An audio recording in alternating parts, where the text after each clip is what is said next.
welcome to a surprise live stream that we did not tell anybody about. We are just, I don't know, we're just flying by the seat of our pants. We're doing it. Yep. We're doing it live. We're figuring it out as we go. But we just thought we had a little bit of free time today, and we thought this would be a cool opportunity for those of y'all that have been tuning into our live streams here at the church, whether it's our deep dives or our Sunday services, various different things that we've been doing. We wanted to start taking some opportunities to spotlight some of the staff and the people that have been helping us at the church here. And so we thought it would be really awesome to start this whole new series by spotlighting our two worship leaders, Joseph and Raegan. You guys want to say hi to everybody? Hello. Hello. Actually, I think we're on that camera over there. So, hello. Humiliating. But yeah, we wanted to take just a moment to highlight their stories a little bit, hopefully give y'all an opportunity to get to know them a little bit more. For those of you that tuned in, I know a lot of you may have just been tuned into some of the first services that we did and had no idea who those people are that were leading worship. And so we wanted to remedy that a little bit.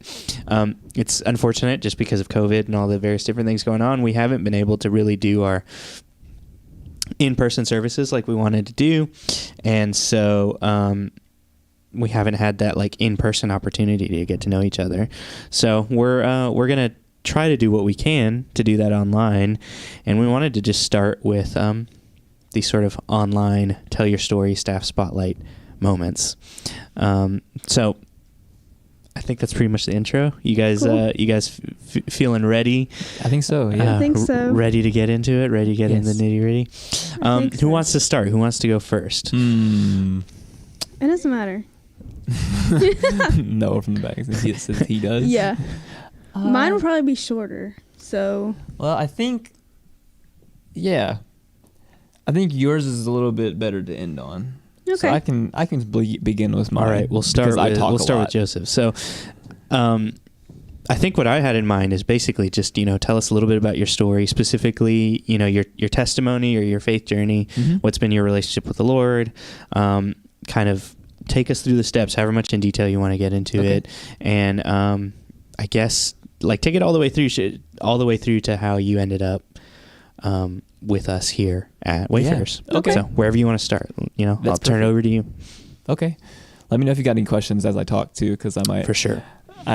Independent clauses are something that I am good at too. I spoke to someone the other day who told me that he was good at independent clauses. I was like, that's exactly how I think too. I understand. So my testimony is it's a bit long in my own mind, and I think there's a lot of different aspects of it, and definitely as I have matured in my faith, I kind of think I remember things from my past a little bit differently maybe, or with a bit of a different lens in terms of the way that maybe the Lord has kind of healed my own mind in terms of how I see my past or how I see things that I've experienced. And yeah, so let me think where I should start, because it's a lot. So did you grow up in church? Yes. Okay. So faith-wise, I guess staying on the faith track would probably be a good point. Because church has always been a thing in my life. My parents were ministers in churches. We've the most vivid memories in terms of being in ministry were when we went, it was a 90 or so minute drive to, I think it was Three-Way, Tennessee. Three-Way, Tennessee. Nice. That's all I remember. I don't know. I could be remembering that incorrectly, but I know that it was an hour and a half drive on Sundays that we would go spend, and my parents were on staff there, and we would do things. And that's also, I just remember getting my Game Boy during that time, and all of my good young boy memories kind of are rooted there, as well as there was campgrounds out there actually that we were a big part of. And I remember the summer specifically, being outside in the summer doing camp type ministries. Yeah. Oh, that sounds awesome. Nice. And yeah, that's definitely rooted. I don't even know if you even knew about that. Yeah, I didn't even know that. Because it's so we're all learning everything. I know, we're all learning. It was a while ago. So yeah, so church has always, and faith and God, whatever box you want to kind of categorize that, has always been pretty steeped in my life. And I think that the thing that comes with being in church all of your life or having exposure to faith in some way, in your own family, while it is a privilege, it also can be sometimes tough to endure because you go through these very specific seasons of doubts because you feel like you know so much about the Bible or about God or about this faith set and this theology that you then a lot of times have more room to doubt. Right. As ironic as that might sound, right? It's like, but the more you're around something, you can kind of get, I guess you could even call it burnout in terms of faith. Yeah, for sure. But I would say once we finally found a church in DeSoto County that we were comfortable with. I remember my parents landing on it just because they had a great children's ministry at the time. And that was like really why we landed there. And I ended up getting really plugged in there and served on discipleship programs. And that same discipleship program, like I still accredit for a lot of the way that I do things now and even just like my own personal devotion. And if you know nothing else about me, you probably know that I write a lot and I journal a lot. And it came from those 11 and 12-year-old age period of like mentors encouraging me to do so and to do so primarily for my devotion and for my Bible studies, that then I've just translated that to every part of my life. Yeah. And so what was that program called? Because we've talked about this a little bit before. You've told me about this discipleship program that you're involved in. What was that program So it was called CREW. It's Committed, Reliable, Enthusiastic Workers, the acronym. I'm pretty certain that it was a ministry training program that was written by, was it The Rock? Or was it, I'm going to get that wrong. It was like an Assemblies of God written program. And essentially the idea is that you're training, that age group, 11, 12, to operate in ministry in a children's church setting, both so that they can maybe find what they're skilled at, they can find what their niche is in terms of serving, and develop those skills and those those kind of attitudes and general principles that you need just in the church as a whole. And then the goal, by the time you're in high school, is that those high schoolers are basically running the children's program. And that's what it looks like for a long time. So you started in it when you're 11 or 12 or something like that. They spend a few years, try to help you find something that you are passionate about or interested in. Exactly. And then the goal is that by the time those kids grow up to be old enough, they can be the ones that are now running the program and helping other kids kind of go through the and it's same just deal. kind of the cycle. And then with the eventual goal, I would dare say is that you're going into the mission field elsewhere. Right? Sure. So it's you're doing all this stuff from whenever you're 11, 12 to all the way through high school to then you're adult. And you're just moving through all the different programs in your appropriate age group to then by the time you are at of appropriate age or at least at an appropriate maturity level, you're able to take your own skills that you've learned and go elsewhere. Yeah. And so you got involved in that whenever your parents got established in a church more in DeSoto County. And you think that was really that was really formative really to you, absolutely. even your writing and stuff like that. Definitely. And it's something I think I even maybe forget how influential it was. And I only think I am remembering all these things at this current moment because just a few days ago we were at my parents' house and I still have a box of sentimental items that I just haven't taken with me yet and sifted through because it's sentimental stuff. It takes a lot of going through in order to kind of purge or decide what I'm going to keep and that sort of thing. And there was some like journals from that discipleship program from when I was 11, 12. And I was like, whoa, I forgot all about all these, like these experiences that I had. And I was like, and that's why I'm saying like, it's really shaped me and molded me. So would you say that like Crew helped you with your music writing at all? You know, I think it probably did in a way. Like maybe sparked it? Even though, yeah, because I mean, a large part of the music side of things is like the creative, expressive thing for me. Yeah. And because I was not even into music during that time period in that kind of way. I was into music, but I wasn't like a musician, right? I wasn't. And actually after that, because if you think about the time I spent serving in the children's ministry department, then when I started serving in youth is whenever that skill set was realized, like, oh, I'm really passionate about music. Yeah. So yeah, you're exactly right. Which that's cool. That is cool because that's still like something that's continued today. for sure. Yeah, but so you saw a lot of those seeds there at that point. yeah. So, but there, even despite that, it being a very good experience, there was still like a lot of adolescence and just things that I experienced that maybe like shook my faith a lot in those times, and just kind of that would speak more to like my own personal struggles. And one of those struggles was like the loss of a sister during that time, that really at the time didn't really feel like it impacted me right in the moment, but kind of as those teenage years progressed, it really started to take a toll on me. And as many teenagers do, and just young people in general, like depressing kind of mentality was definitely over my life, certainly. That's when I was like really into metal music, and Nick, you and I have connected a lot on metal. And the raw emotion that exists there. Good old angsty, depressed punk rock music. Can't beat it. Definitely. So that was I was very into that scene. And I think that scene was actually, even though most of the individuals I was around maybe during that time and were not exactly, Christians, right? Even still, I was able to like sift through my pain and whatever I was feeling. And there was a lot of moments of like self-harm and that sort of thing that I was really dealing with. And this is where I was saying that I kind of feel like the Lord has healed me in a lot of ways, because that point in my life certainly molded me into who I am today. But there are so many things that until someone prompts me to remember, that I don't really fully recall. And even it being a molding part of my life, right? Which I think is kind of weird, but also like very unique to what God is capable of, right? In terms of healing my own mind, right? Right. So even though that was some of these experiences were formative experiences in your life, some of them may be hard or just difficult seasons.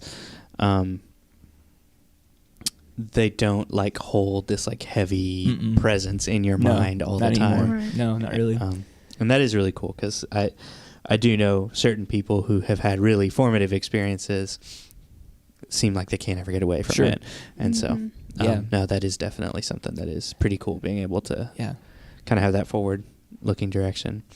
So that was like you said that was like your teenage years. You started to kind of see yourself having a lot more issues, a lot more issues related to depression, related to loss of a sister that you talked about, and some of those experiences that you had. How did that affect your relationship with God specifically, or did it affect it? So I mean, I push would you say, away from God or towards God? Yeah, it definitely.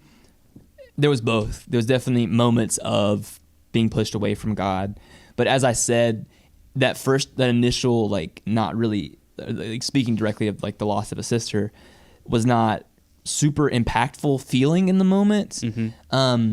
And in some ways kind of pushed me towards God, because I felt so, I guess, in this state of numbness, right? Felt like I was able to push into him. But as like those depressive thoughts came in, is whenever I started to kind of push away from God in a way and rebel against God in a way.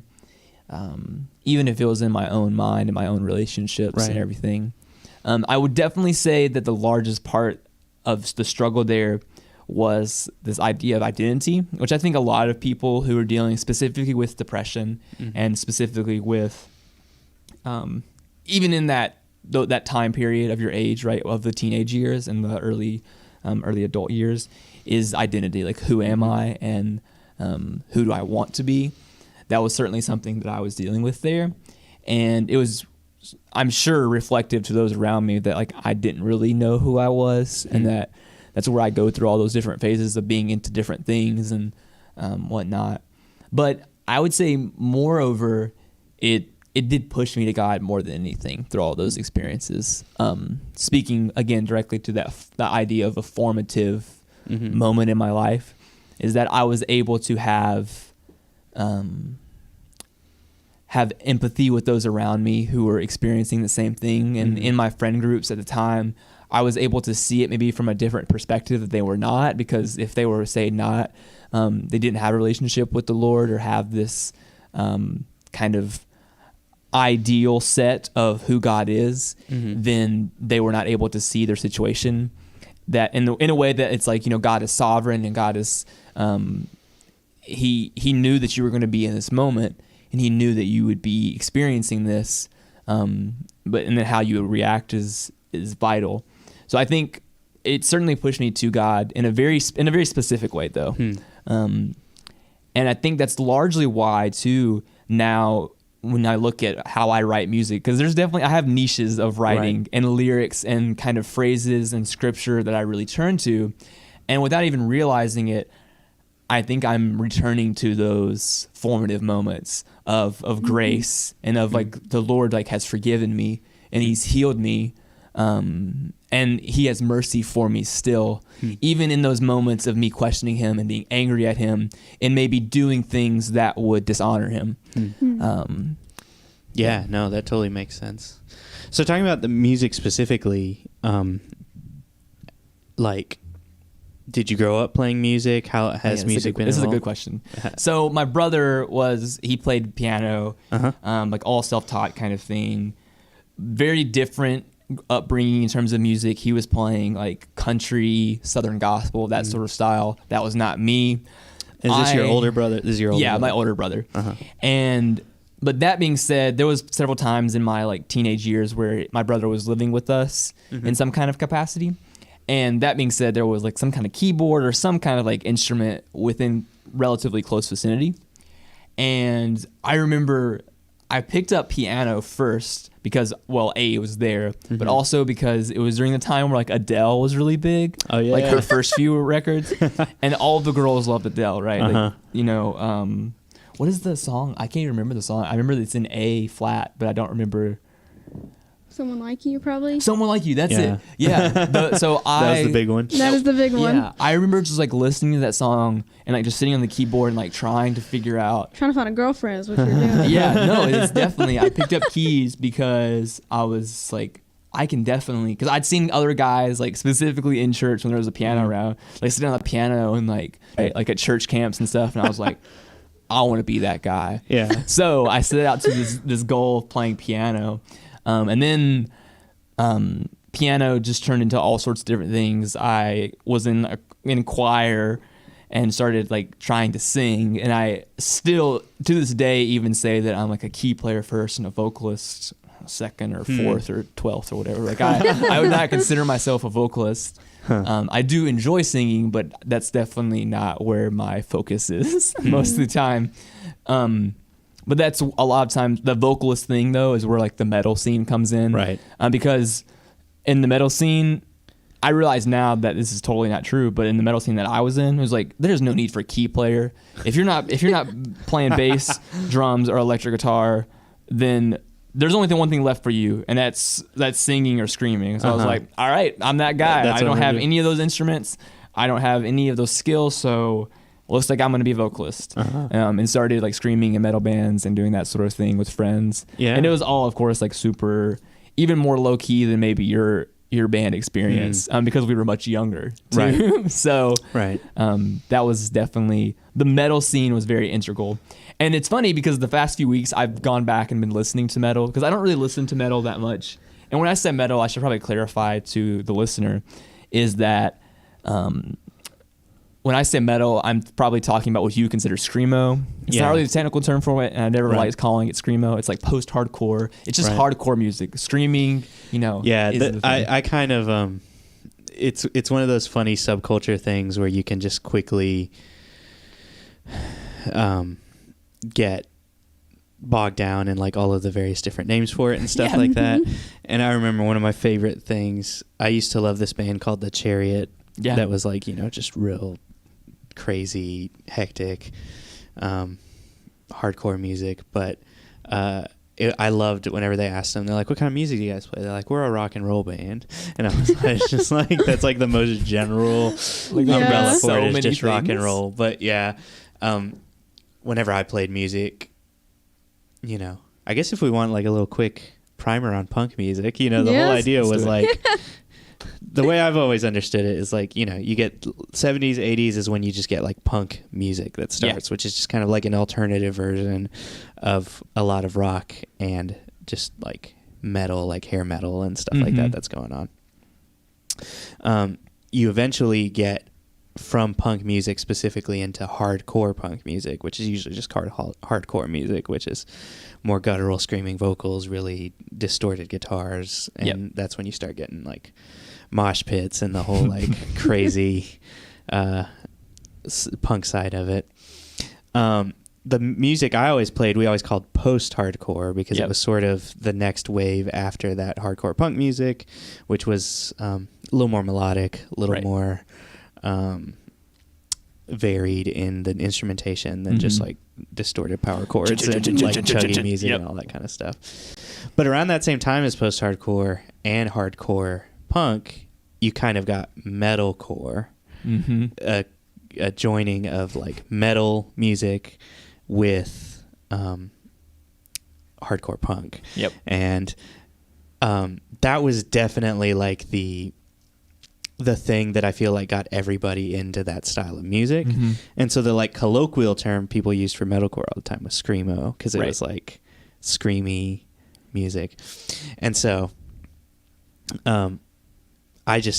I was that annoying kid in high school. It's like, no, it's not a screamo band. Not screamo. It's post-hardcore. I was the same way too. But somewhere along the line, I was just like, it's fine. It's screamo. Whatever. That's whatever you want to call it. Because then you have to explain that all the I have to do that whole little story. So that was just that's just for all of you guys to understand why I say screamo at this point in time, even though I know some of my like punk friends would be like, "What you saying? I can't believe you're calling it screamo music."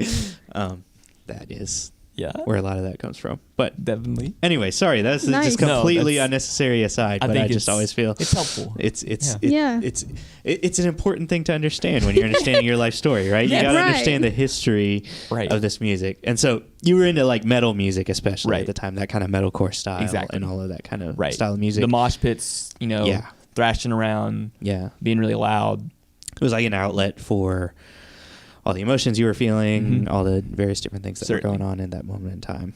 And what I was getting at too is that here recently, in the past few days exactly, I've realized like going back to these bands that I used to listen to and this kind of music is that at the time, because I would not really still consider myself a musician in those early years, is that I realized I'm hearing all these things. I'm like, whoa, that sounds really cool. Or like, oh, that specific guitar part is crazy. Or that bass line is amazing.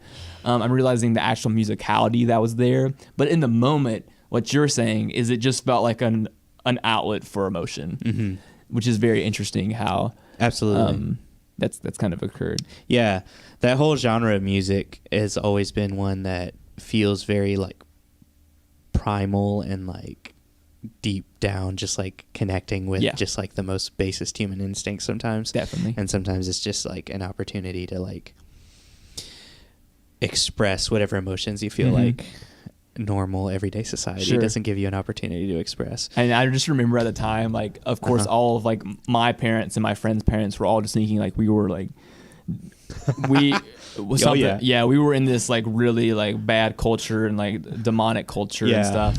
And that definitely, there was sectors of that and that still do exist that are like, okay, this is a little too much. You guys are getting too into this. But for me and my friends, it was always just like, nah, like let's just have fun, thrash around. We can sing about whatever we want to, right? And really let out what we're feeling in a way that's a little bit less destructive than other alternatives. Absolutely. Yeah, no, that totally makes sense. And we've talked about it before, but that is something also that definitely connects with my own life story and experience. I think I always tell people about the only thing left from my hardcore punk days is the gauges, like the big holes in my ears. But we definitely have that aspect of our story in common. But I can kind of wrap up about myself here. Yeah, so with finishing the story a little bit. Raegan's too. So, but the question that you asked was like, how did I get into music, or how was that in part of my life? So the metal and stuff, that was a very long stretch in my life. And with playing keys, eventually I found myself wanting to play in the church band on playing keys. I was like, I got to do something with this. Like I had this desire to play and this ability to play. So like, let's get plugged in here. Got plugged into the program there. Was mentored by like the creative director there and helped me like really kind of solidify like. And this was at your home church, the one where you did that crew program and everything else. And it's really helped me solidify like what it means to play in a more structured band. You know, because metal and growing up, it was not really structured. It was really crazy. But without that, like, because I never had formal classes for any of my, you know, music playing. Right. And that was that mentor's way of kind of showing me. And I was able to sit in band situations where it was like everyone was communicating with one another, both verbally and non-verbally, and just like really learning how to like sync in with the band, and be able to change stuff on the fly. I infinitely got better at playing piano during those years. And then since then have just like decided to pick up everything, like anything that I can play. And especially with like songwriting, it's been really helpful to like just try to pick up as much stuff as I can, because that way I don't have to like be like, hey, can you come over here and play this guitar part in the song for me? It's like, I'll just play it. You can, It just makes it a little simpler. become a multi-instrumentalist in that way. Right. It also helps because whenever the bass player texts you 10 minutes before service and says, hey, I can't play, you're like, okay, well, I guess I'm playing bass tonight. It's very helpful. Yeah, you have a lot of options. So, and that's why even Raegan, you've been seeing her on synth bass. Well, I've been like, Raegan, you gotta start getting on synth bass, because there's gonna be times where you can't just play guitar. You gotta learn other I instruments know. too. She's I like, would just play guitar the whole time yeah. and be fine, but I mean, I'd be fine just like chilling in the back on the piano, just like hanging out. But you know, it's not. gotta be out of my comfort zone. Yeah, you know? exactly. But that all leads us to here. Raegan and I got married last summer. I guess it feels weird saying last summer, doesn't it? Like it hasn't been. We dated 7 months. Yeah, we dated for a very long time, and recently got married. You used to say 10 years, but it was not. It was 6 years. You got to round up. Be like, yeah, we've been together for 10 years. He like always bumps it up. 6 years is still a really long time. Yeah, a very long time before we. Yeah. And so y'all got married last summer. And we were in this weird gap where we were like, moved okay. to Memphis. Yeah, we moved to Memphis, and like we're feeling like we're like the Lord's calling us to Memphis, you know. And we're one now. And so what does the Lord want us, not just no longer just myself, like Joseph or Raegan, like what do we want to do as a couple, like in terms of our ministry pursuits and such? And it just so happened that we were in this kind of weird limbo stage of trying to figure things out, that Nick reached out at like a family event and was like, you know, we kind of need somebody to play some music at this church thing that we're trying. Yeah. And the crazy thing was, like, you and I had been praying about it, and like 2 days after, Nick comes to us and's like, hey, do you want to be the worship leaders? And we're like, okay, like this is so this is for real. Yeah, I didn't realize it that. all out. Yeah. So that's kind of how we ended up here. You guys jumped in. Like, I think I asked y'all a week before our very first service. And then y'all immediately jumped in, and it's been awesome. You've been, just jumping in kind of immediately before that. So, no, that's cool. Before we get into your story, Raegan, I figured you hit on one of the questions I want to ask. I want to just ask some general questions. These are your general icebreaker get-to-know-you questions for people. Excuse me. Just for those people that don't know y'all at all, just kind of some general questions so they can get to know you better. So here's a simple one. How old are y'all? I'm 22. 22. I'm 20. 20. Yeah. 2000 cool. Baby. Yeah. See, that's so weird to me. I know. I bet that you get that all the time. It's just like, it's so weird that someone born in 2000 is old enough to... But 22, 20... That's easy to remember, though. Hey. Yeah. Yeah. No, that's super cool. And how long have y'all been dating? You already kind of answered that, but also, how did y'all meet? Like, give me that story a little bit. So, I would say 6 years was our like dating before marriage, right? Yeah. Yeah. We met like 8 years ago. Yeah. And we met at a homeschool party. Like, how awkward. Both of y'all were homeschooled. Yeah. Right. That's another fact, another get to know you fact for people to know. So I was 12. He was 14. I was like so new to this homeschooling thing. I didn't want to go to this event.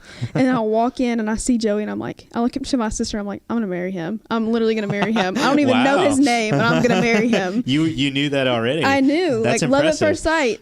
Wow. And you had like no interest in me at all. I didn't even really remember. But I like remember that you were like, it was an outside event and you were like, I don't know that I would admit that. Just Yeah. I Just being didn't honest. remember. no, he like didn't know me at all. No. Wow. But I was like following Nothing him around good. at this like party. And I was like, I'm literally going to marry him. And I was like trying to figure out how I could like get to know him and stuff. But I just like remember following you around and you would like always say like you were getting eaten up by mosquitoes because you thought it was mosquitoes instead of mosquitoes. Yeah. And I was so offended by the like, Q. yeah, so I just like Mosquitoes. remembered that and then we got reconnected. Yeah, at an outreach. Yeah. But the funny thing about that outreach was that her mom, so one of my really good friends, he and I came to this outreach to teach these kids how to play ultimate frisbee because at the time And this we were was like 2 super years into later. ultimate frisbee. Yeah, Okay. 2 years after this homeschool party, and her mom, Raegan's mom, tells me like, you should tell your friend to talk to Raegan. And in my brain, I was just like, no, why would I do that? I am going to gonna talk to Raegan. Me. Her just so like I guess oblivious to the fact that I was like kind of interested. Yeah. And like in at Raegan. that point I was like, okay, he's not interested. Like I saw him there, but I was like, it'll never happen. Like I was just It had been focused on like 2 years. You had given up. I was just like focused on the thing I was doing there and then And so Joseph just needed somebody to challenge him to Yeah. set I was up like, his you know friend, what? and he was No. like, no. Yes, exactly. And so Yeah. that's when you noticed, and you were like, oh. yeah. Yeah, and then we I see were her. like best friends through the summer and started dating in the fall. So Well, and I know too, I heard this story for the first time at y'all's wedding, that Raegan, your sister, was originally the one that got Joey's number or something like that. Yeah. Like, Yeah. how did that go? Like, y'all were in like the same class or something. Yeah, we had Right. some co-op class, uh-huh. like some science co-op class we went to. And so you got, Rebecca got her wisdom teeth out, my sister, and y'all were like FaceTiming, and you kept asking for me, and Rebecca was like, "Okay, like." he doesn't want He to talk to doesn't me. like He's trying me. to talk to Reagan. But she thought that like they were gonna date and Right. stuff, and I was always like, "No, like you can't talk to him. You can't take pictures with him." I'm like, "He's still mine." So So And funny. it worked out. yeah, Yep. now we're here. And so that was a little over 6 years ago. Mhm. Y'all Yeah. got married last Yeah. summer, Yep. 7 months ago. 7 months ago now. Mm-hmm. And then did y'all go to church together as well? So that was part of the thing was that this outreach got her connected to the church that I was a part of. And then her family started going to the same church. And then we were all kind of on the same involved thing. in there Yeah. together. Mhm. And correct me if I'm wrong, but when you guys were at that church and then you started to get into the youth group, you started playing music for the Mhm. youth group, right? And that was Yeah. a big part Yeah. of where y'all Right. started learning to play music together and all that Exactly. kind of stuff. Yeah. How did that come about exactly? Well, I didn't Sorry. want to play music for anybody. Like, Mhm. I was like, no, I learned when I was like 7 years old because I just thought I wanted to be Taylor Swift. Like, I just learned just to be me. Like, Yeah. and our youth pastor kept pressuring me and he was like, you're going to get on stage. You're going to get on stage. And I was like, no, like, leave me alone. I'm this little shy 12-year-old and I don't want to be on stage. And so eventually I got put on stage. Was it before you or after you? I think I was on stage before. I think it was. Yeah. And then you joined like a Yeah. few months after. Right. And then we started learning to play music together. And then eventually led worship together. Right. Yeah. It kind of just morphed into this thing where like we had gotten to a point in like our leadership ability and like maturity as musicians to be able to lead. And then we were doing the same things for youth that were in the congregation that were also interested in music and able to kind of encourage them to come and, fulfill Yeah. our roles there too. Nice. And so we'll get into the music a little bit more here later on, but Yeah. just as far as some more general questions, just fun ones, or maybe not fun. I don't know. know. Depends. All right, we'll start with an easy one, simple one. Where's somewhere in the world that you would love to visit? If you Japan. could just visit one place. Japan. We've been talking about this. We knew this We immediately. knew this. That's Is that both of y'all? No. Okay. I don't think I have a new place I want to go to, but I want to go back to Haiti. Like that's where my heart is. So you got a chance to go to Haiti, and that really impacted you. Yeah. Okay. Well, let's break that apart a little bit. First, for you, Joseph, why Japan? I could talk about this for like 2 hours. Okay. Oh, Let's do the 2-minute version. The TLDR version was that I don't really know what it is about it that I am so fascinated by. Mm-hmm. For a lot of people who are really into Japanese things, it's because of like the food, or because they're really into anime, or because there's some kind of cultural thing like that. But it's really not that for me. It's more the idea of of respect and like honor that is just that exists in that culture in a very strange way that doesn't really exist in the same way here. Even just like little things like bowing, and I know that's like not Japanese so only. Goofy. That's like Asian culture in general. Yeah. But just like the whole idea of that is really like just inspiring to me. And I also just love everything about Japanese craftsmanship. Mm-hmm. You know that like I'm into coffee, and that a lot of like our really craft coffee, and especially like at least the tools that we use are Japanese inspired or manufactured, and that's really cool. And then along with that, with the craftsmanships thing, is also like their clothing is also something that I'm really into, and like the simplicity of their design work is also very just all in all. Also, matcha is grown in Japan, and that also is great. And just like every kind of like craft thing. I've never thought about it before until you put it all together, but there really is a million things about Japan that feel super on brand for you now that I'm thinking about it. For sure. It does go well together. Yeah. And so what about you, Raegan? You mentioned Haiti. Yeah. You got to go. When did you get to go? 2018. So that was my first mission trip. So when I started going to our home church, I was like, I'm going on a mission trip. Like, I want to go out of the country. I want to reach other people. And so I actually wasn't old enough to go, but they let me go because I was like mature enough. I don't know why they thought that, but you just really wanted to make it happen. So I raised the money by like making cookies and didn't pay a dime for it. Nice. And yeah. And so when was that? How long ago was that? 2018. 2018, a couple 3 years ago. Yeah, a few years ago. Yeah. What did you do while you were there? Like, what was the mission work y'all were doing specifically? Mainly, it was just orphanage. So we would like play with the kids, serve them like food, or we did a few projects there. We did like a concrete walkway to their filtered water. Yeah. But that was the main thing that we did there, was just kind of play with the kids and hang out at the orphanage and all. And you just really connected with the country and with the people and everything like that. Yeah. No, that's really cool. I also had a pretty formative experience.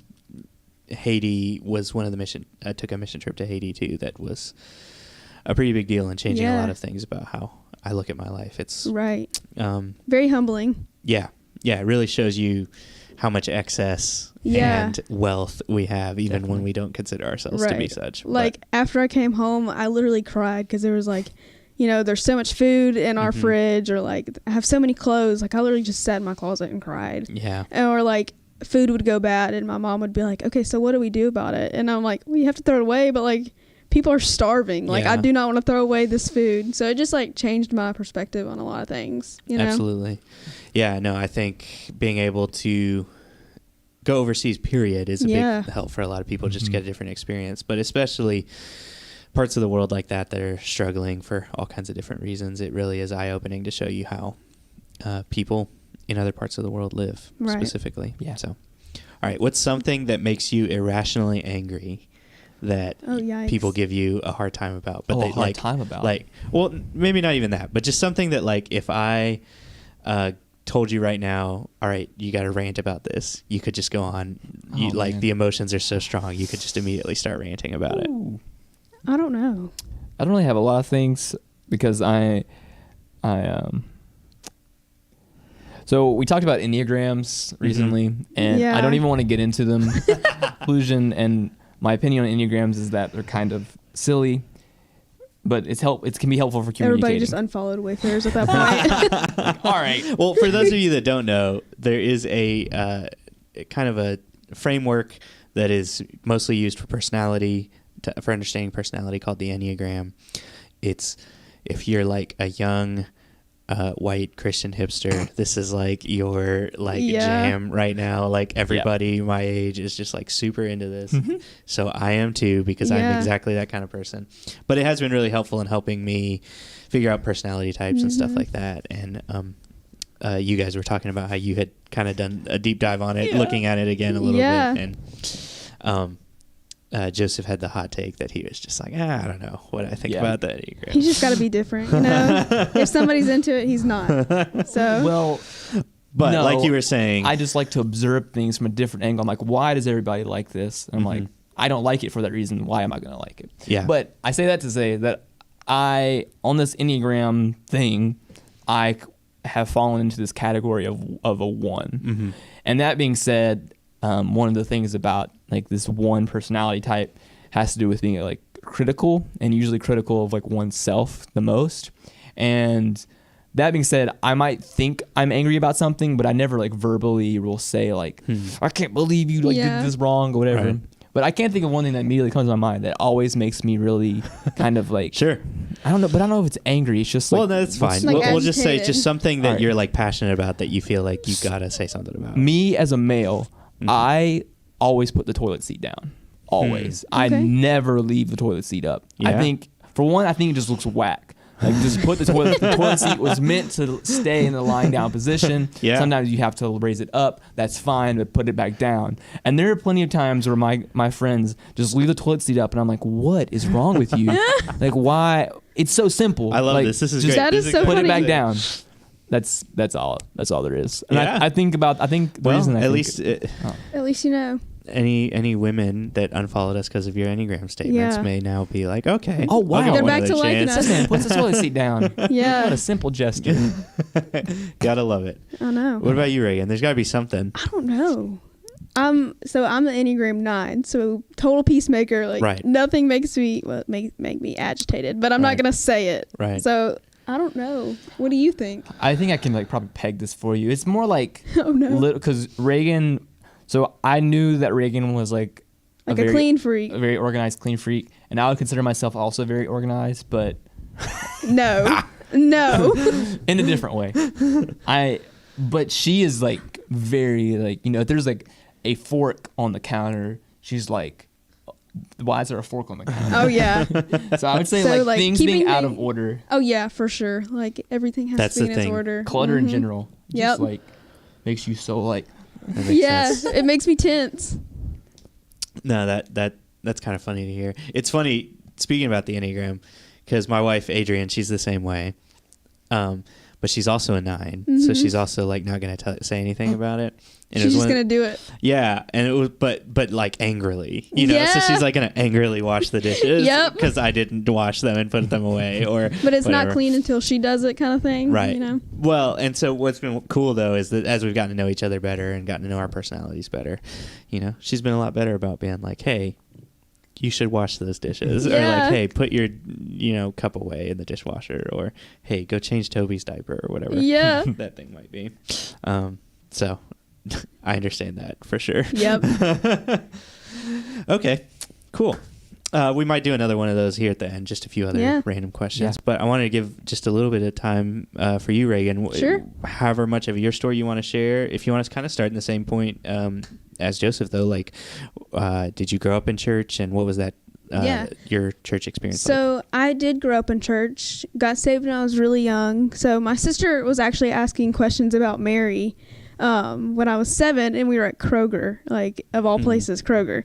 And I was like, who is Mary? And so like my mom was like, why don't we talk about it in the car? Like it's just a big thing that we just need to talk about. And so my mom ended up like leading me to the Lord in the Kroger parking lot, and got saved when I was 7 years old. So I've always been in church, always, you know, just live my life for the Lord. But the thing is, I always thought like I never had testimony. Like I always was like, well, they had this terrible thing happen, so they have this big testimony. And I've just followed the Lord my whole life. Like there's nothing special about me, you know?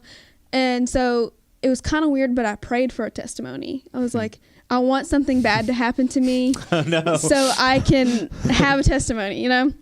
And not thinking that like the Lord would actually do that.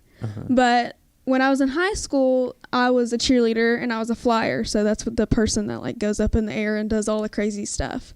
It's like the very top of the like the pyramid. Yeah. And everything, right? It's like the best of the best. Like you want to be the flyer. Right. But in 2016, we were practicing outside. You know, we didn't even have a mat, I don't think.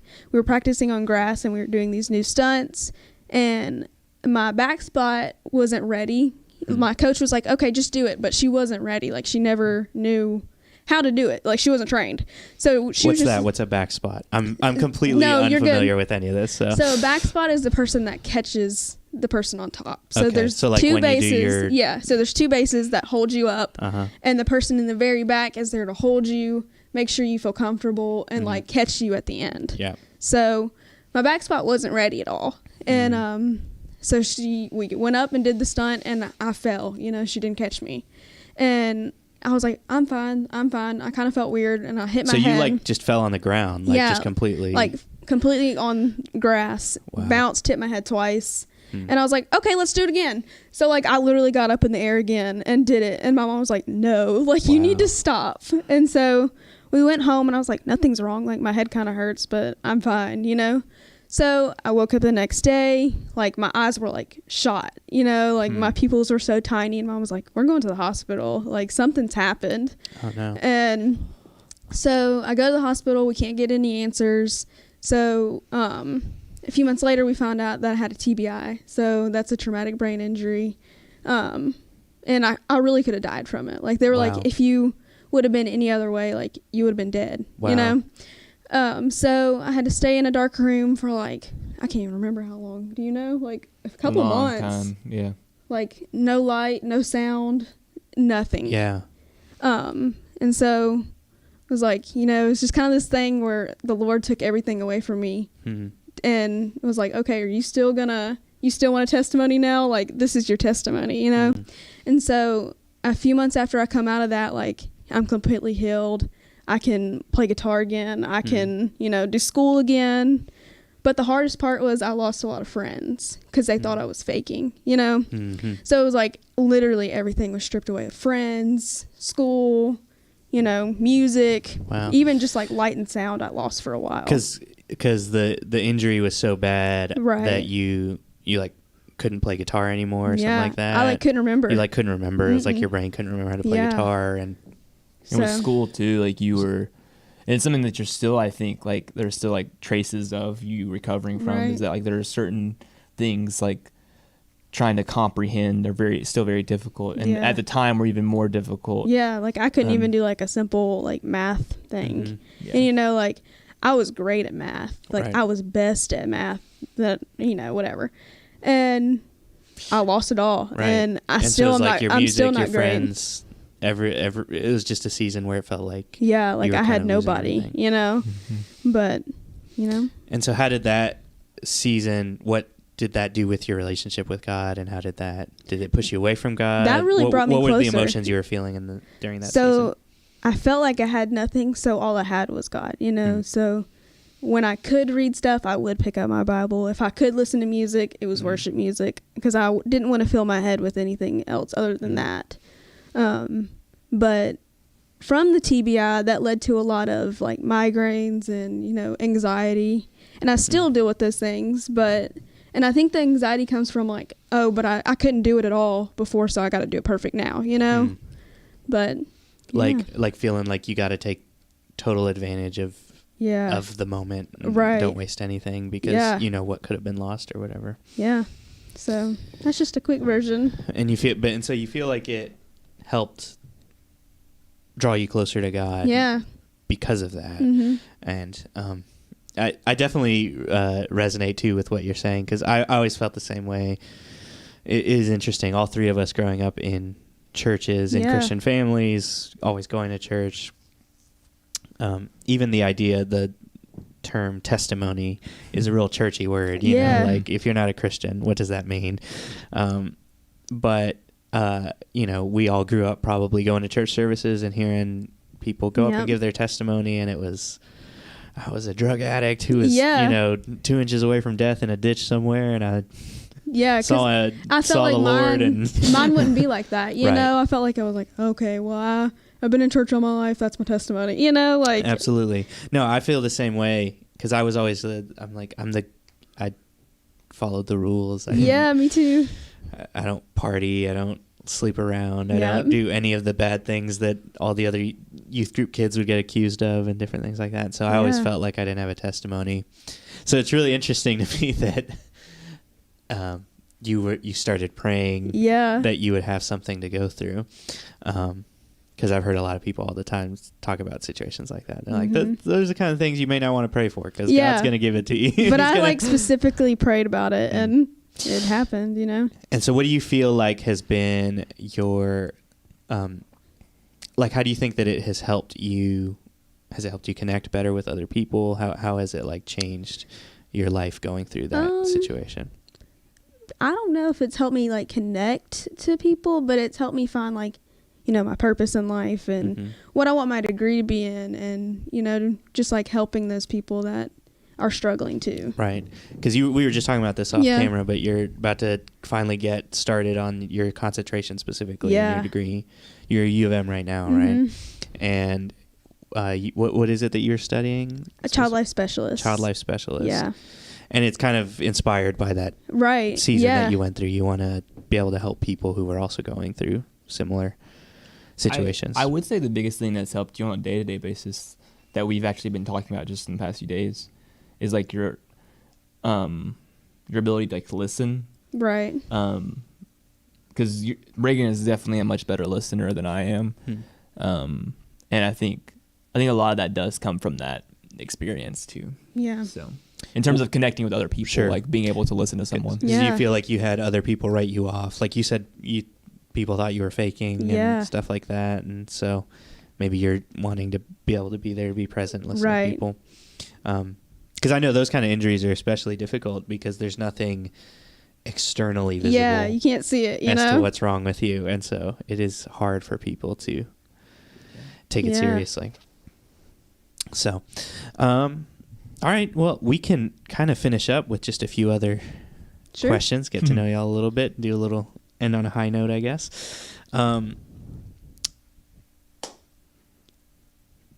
First off, I guess one thing I do want to clarify, because we talked about, I asked you guys, it was at a family event.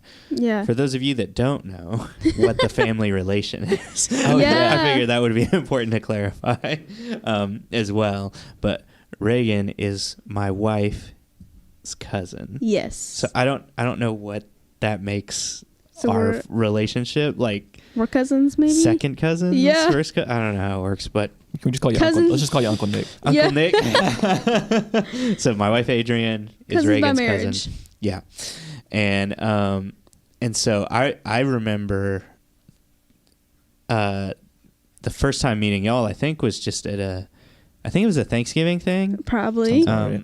At your uncle's house, and what I remember about it was just that I showed up.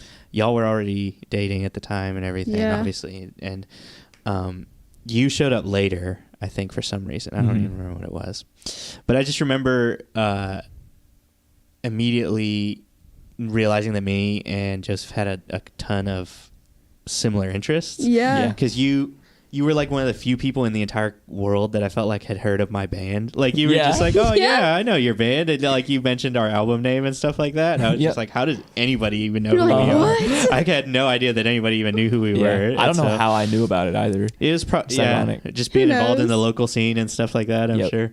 And so I remember you knew my band's music a little bit. And then it was right about the time, I can't remember if Avenue Coffee had already started or... It was definitely coffee was definitely like a... Because you were Yeah. already into coffee a little bit, and and so I was in the process of starting a coffee shop, which I've talked about before, called Avenue Coffee, and so we connected over those interests.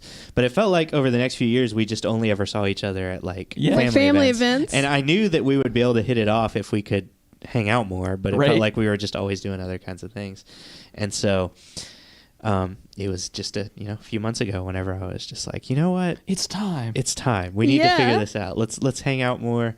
I need help with this church thing that we're doing. And then it's kind of I felt like it has gone really well. It's been a lot of fun. And now you and I have realized that we have even more in common, It's down kind to of the ridiculous. little small things. It's like It's kind of scary. What? Even our love of like Velcro ties Yes. is like It's really scary. It is very interesting how similar Yeah. me and Joseph are.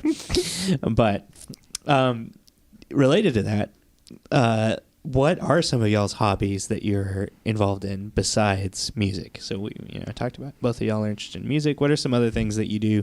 Things you're interested in? I don't know. Like, is it reading? Is it watching TV? If it's either of those things. No, we don't even own a TV. Well, there you go. That's We an don't even interesting own a thing. TV. You don't own a TV. No. That's something interesting. Yeah. So what do y'all do? What do y'all do for your free time? I do a lot. Yeah, he has a lot of hobbies. I just do schoolwork because that's all I ever do. Your mother just commented cooking. Yeah, I do like to bake a lot. Mm. Like maybe too Cooking. much sometimes. Mhm. He's the cooker, I'm the baker. Yeah. Mm. But yeah. Probably baking, cleaning, obviously. You like cleaning? I really Cleaning's like a hobby? cleaning. Yeah, I would say it's a hobby. It's like therapeutic for me. Yeah, I So, understand. I really like plants. Taking Yeah, care of my you guys plants. give me a really hard time about all my fake plants. Yeah, Mhm. I know. Yeah. I can't. There's no natural light in here was my excuse. Yeah, so that's but why I have we- all these fake plants. But then Joseph was like, you can get like a UV light, And I was just like, oh. Oh. Well, I'm just lazy. I don't want to Yeah. have I to don't keep wanna a do plant that, alive. okay? I mean, it is understandable. Yeah, so, So. baking, plants, cleaning. I just sound like a boring person. No, that's Um, great. And I like my cat a lot. You're a productivity kind of person. Yeah. You like doing productive things. Yeah. Yeah, taking care of you're a homekeeper, if you will, kind of like making sure stuff's in order. Yeah. That's like your jam. And It is my organizing jam. and calendar planning and I love calendars. Give me all the calendars. No notebooks, though. I'm not a journaler. That's am. Joseph. Yeah, that's Joseph. I am a avid note taker. I write everything and anything. I have logs on just about anything that you want. It's kind of ridiculous. Yeah, I remember we had kind of a staff meeting at y'all's house where y'all made food for us, and it was Yeah. a lot of fun. But we've already talked about you're into coffee, and we discovered that you had logged every single espresso shot that you had Yeah. ever pulled for an entire year, and you like showed us this insane notebook with like every single espresso shot you had ever pulled logged in it, and I was Like, a little bit scared, but Yeah. also That's all going in the like spreadsheet weirdly right now. impressed all at the same Yeah. time. Yeah. And so I think all of those sound like really cool hobbies. Actually, it's probably more similar to me even than you realize too. We always Yeah. talk about me and Joseph being similar, but Right. I have a lot of similar interests in that sense. But what about you, Joseph? Besides, I mean, music obviously music's goes big. without saying. Also, I'm a coffee educator, so I was teaching coffee classes like in person. Excuse me, but the COVID kind of impacted that in a way that made me have to stop doing in-person classes. So since then, I started podcasting and do that a lot. So that's kind of where a lot of my focus is. My goal is to open a cafe. That's like kind of the dream, of course. I love teaching people about coffee. And it has to do with me both being passionate about like facts and data, and also like simultaneously being able to instill a passion in someone is also a very fun thing. So coffee is definitely a big part of my life, specifically. and we should shout out your coffee company. Yeah, so It's called Sustain Coffee Company Sustain is the Coffee name Company. of my brand. Shout out Sustain. You Yeah, guys should go so- look it Shout up. out. Yeah, Always the be plugging. podcast. Podcast Yeah. is called CART. That's CART, Coffee and Related Topics. Yeah, Available it's a good pretty much- podcast. I Yeah. just got done listening to the most recent episode. Oh, did you Yeah. like the Which was really educational cool. one? Yeah. Yeah, I that was a really great enjoyed it. I conversation. definitely recommend it. You guys should check it out. It's also like, even if you're not into coffee, Joseph's voice is so soothing, calm and soothing. You know, like those like sleep meditation apps Yep. that they give you? Like, it could just work for that, even if you're Yeah. not Yeah, into coffee. just- Just listen You to could him be like, rich. yeah, just listen to him like talk about coffee and Go to sleep. soothe you to sleep. Yeah, coffee is certainly like all involving in many aspects of my life and my interests. But what else am I into, Raegan? I'm into a lot of stuff. Cooking. Duolingo. You love I Duolingo. love Duolingo. Speaking of Japanese, yeah, Trying to learn Japanese Yeah. through the app Duolingo. Yeah, definitely. I really love like stretching myself. So anything that is involved like learning or reading or almost like doing a schoolwork, but not actually doing a schoolwork, like in a formal setting. So Sure. like I love doing that kind of stuff. No, that's great. Spreadsheets. Spreadsheets. I are was a into hobby. skateboarding for a long time. I haven't done that in a really while. In a Now long you're time. spreadsheets. You're Yeah. old. You're I officially am old. old. I've switched from shredding to data entry. Yeah. So I just do it for fun. I mean, of course, shredding I that data. play video games. You really like hosting people. I love hosting people. That's my jam. Mhm. I've recently got into bicycling a little bit, mainly because I love efficiency. So if I can, and I drive a Prius already, so it's not like I need any more fuel efficiency necessarily. But I'm like, wait, if I can bike to work, that means I don't have to get in my car. This is great. So I see I the don't know. seeds of a whole new passion that Yeah. are definitely brewing there, because I know some people that are like hardcore cyclists for Yeah. sure. There's all sorts of things, all likewise that I'm Cool. really into that. But Yeah. those are the top surface level interests. Nice. All right, last question. Just a simple one. What is something that you think God is teaching you in this season in your life right now, recently? Like, what's a recent thing that you feel that God is teaching you? I got a lot. Go ahead. I've been talking a lot. I'm not sure. I have to think about it. For I'll a share second. one with. I'll I share have one from my own process. life with y'all. Yes. Just to give me a Yeah. little bit What of is time something to- that God is teaching you right now? to think through, because this is something I want to start incorporating into a lot of the various different things that we're doing as a church. Mhm. Just making sure to always have time to share with the things that we think God is teaching us, because you never know, it might be really helpful to other people Yeah. as Right. well. So it's weird. The biggest thing God has been teaching me personally is just to practice what I preach, and in one area specifically. And so I hinted at it a little bit this last Sunday, but I have been a little frustrated over the last year with the state of the country, the state of politics, a lot of those sort of situations. And because of my work with the coffee shop and then just the work that I do in ministry, I feel like I have ended up in a weird place where I have friends that are on really extreme ends, polar ends of the political spectrum. So I have some like hardcore conservative friends and some really hardcore liberal friends. And what I found myself doing recently is getting upset. I would say especially with my conservative friends, because most of my conservative friends would claim to be Christians at least. And I found myself kind of getting upset with them that I don't see them practicing the forgiveness for enemies and love for enemies stuff that I think Jesus calls us to specifically. I think lots of times they will like forego the opportunity to take revenge themselves, but then would rather someone else come and I'm not going to avenge myself, but if the police officer over there can do it for me, that's fine. Right. Or if that politician over there can do it for me, that's fine. Long way around it. I felt like I was just trying to say, you got to be ready to forgive people. You got to be ready to forego that desire to have, your own justice be served and all this kind of stuff. And realizing, God forgave us for a lot of horrible things that we've done. Right. Surely we can give people a pass on even the horrible things that they do to us. Yeah.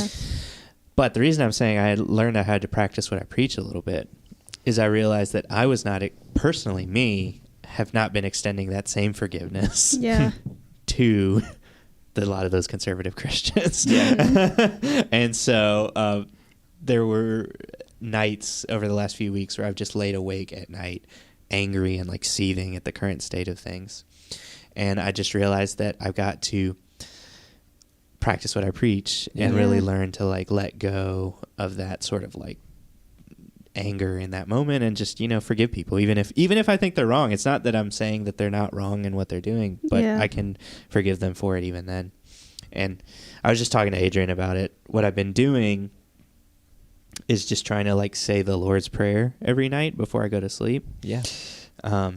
it's that prayer everybody grows up knowing. Yeah. But somehow just practicing those words, saying those words, has really gotten me when you come to that line that says, forgive us as we forgive those who sin against us. Mhm. And it's always just like, Yeah. I got to do that. Yeah. And so I've been doing that every night, and some nights have been better than others, but that's the big thing I've been learning in my Nice. life right now. Yeah. That's good. So I don't know. What about y'all? What's I think something? mine, simply put, is, as I kind of hinted to about Raegan being a good listener, is that I too would like to be a good listener. I would consider myself pretty good at talking when I need to talk or constructing my own thoughts, but listening, or at least remembering what all someone has told me, is something that I'm not the best at. Mhm. And I think like one way that the Lord is teaching me that is that through like memorizing scriptures again, is something that like if you've grown up in church when you're young, like you're doing all the time, Mhm. but Right. as you get older, it's kind of like you have this past of like, oh, I don't got to do that anymore. Right. But I think really listening to scripture and hearing scripture, and then memorizing it is helping me be a better listener, both like to what like the Lord is instructing me to do, and also just for my relationships with those around me. Yeah, Yeah. absolutely. So it's a sense. pretty simple thing there. For Yeah. sure. I think for me, it's like trust and let go kind of thing. Hmm. Because I'm kind of like, I have to know everything. I have to know every little detail at all times. And I can't, especially with the season in my life, like there's no way I can know everything. So just like trusting and letting go. And even in like friendships, you know, yeah. So I'm just learning to trust him. Even when you don't have all the facts, Right. even when you don't have Yeah. control of the situation, you still got to be able to trust that God does, and Right. He's going to bring good out of it. That's great. I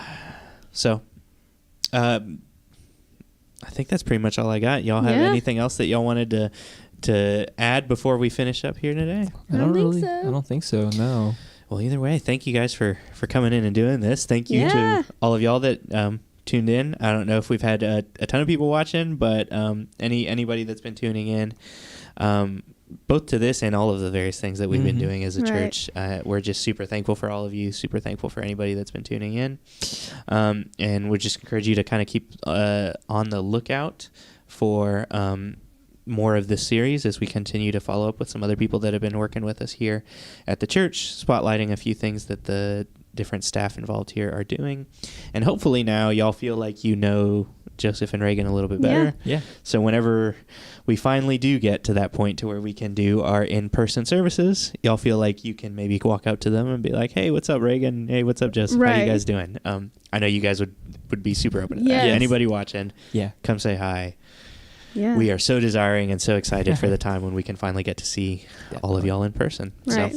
So hopefully it's just a little bit more of a get to know you, and we'll just look forward to then. Yeah. Either Awesome. way, we will see y'all later, and tune in this Sunday. You get to see them lead worship again.